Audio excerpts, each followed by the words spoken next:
I'm poor, but I got enough to fly to Dubai. So fly with me to Dubai on Emirates for 13 hours in a class where you'll be waiting till 3:24 a.m. for your direct deposit to drop. On a solo trip to Bali and Dubai. Flights this long are definitely an experience, but they do try their best to make sure you're comfortable, even though you probably bought your ticket on Afterpay. When you get to your seat, they give you a little amenity kit. Leg room is pretty average. I need airline leaders to stop acting like flying a certain airline will give you more room than the next. Because if you fly economy, they pretty much the same across all airlines. They do have full screens on their seats that come with remotes. Not the Final Destination clue. If you know, you know. The toiletry kit comes with a face mask, which is definitely useful, but it also comes with a toothbrush and toothpaste, which I don't know if it's very useful. Like, I don't really want to brush my teeth on a plane, but I don't know. Maybe I'm the dirty one. And you also get a pair of headphones.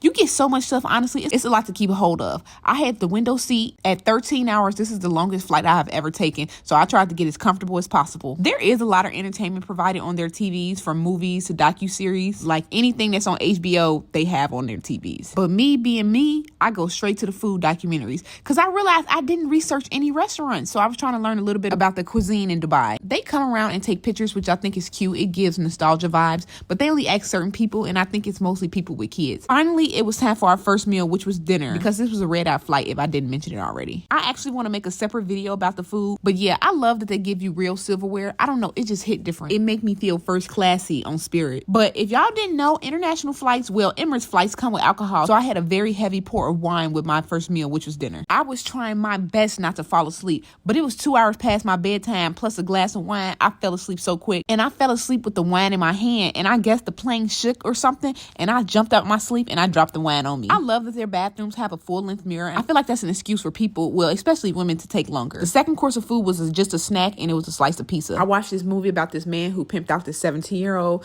Then I tried watching this movie about this lady who was drunk, and it was terrible. I couldn't even finish it. Then breakfast came, and after breakfast, the world brought me to this movie about this girl who went to Bali and found love, which I thought was funny because Bali was my final destination. But halfway through, we was getting close to our destination, and I was getting so anxious, so I didn't finish it. We landed in Dubai. I probably would say of the 13 hours, I slept for about 6 or 7 of them, and the other 6, 7 I filled with eating and watching movies. I know people think 13-hour flights are a lot, but it was not that bad, and I was pretty comfortable. You just got to keep yourself entertained, which I do think Emirates helps a lot with. We landed in Dubai around 9 p.m. their local time, and y'all, the reason I chose them over anyone else is because they have a stopover program. So like I said earlier, Bali was my final destination, but flying Emirates allowed me to stop in Dubai for 2 nights before going to Bali. They also paid for the hotel room that I stayed at as well, so I'll be able to do 2 countries in 1 trip. But follow along to hear about the rest of my trip to Dubai.